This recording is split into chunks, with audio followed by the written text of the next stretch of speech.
இன்றைக்கி எங்கள் வீட்டில் என்ன குழம்புனா காரா மீன் குழம்பு தான். ஸோ காரா மீனுன்னு சொல்லலாம், இல்லை ரசமும் சொல்லலாம்.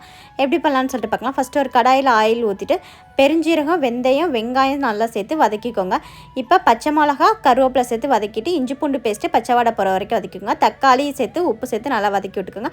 பூண்டை தட்டி சேர்த்துக்கோங்க. இப்போ இந்த மசாலா பட்டை, கிராம்பு, லவங்கம், பெருஞ்சீரகம், ஜீரகம், மிளகு எல்லாம் சேர்த்து அரைச்சி பேஸ்ட்டு மாதிரி எடுத்துக்கோங்க.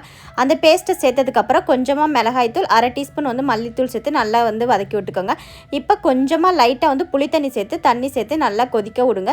கொதிச்சு வந்தோன்னே தேங்காய் பேஸ்ட் ஆட் பண்ணிக்கோங்க. ஸோ தேங்காய் பேஸ்ட் ஆட் பண்ண நல்லா கொதி வந்தோன்னே கிரேவி கன்சிஸ்டன்ட் வந்தோன்னே காரா மீன் சேர்த்துக்கோங்க. காரா மீன் சேர்த்து சிம்மிலேயே வச்சு கொதிக்க விடுங்க. இது ரொம்ப நேரம் கொதிக்கக்கூடாது, மீன் ஒடிஞ்சிடும். நாங்கள் இடியாப்பத்துக்கு வச்சு தான் சாப்பிட்டோம். ஸோ சூப்பராக இருக்கும். நீங்கள் எப்படி வைப்பீங்கன்னு சொல்லிட்டு கீழே மறக்காமல் கமெண்ட் பண்ணுங்கள். நம்மளோட சப்ஸ்கிரைபர்ஸ் டியான், ஆயிஷா, ஹசீனா, யோகாஸ்ரீ, ஜென்சி பிறந்தநாள் வாழ்த்துக்கள். ஜனனிக்கு ஹாய்.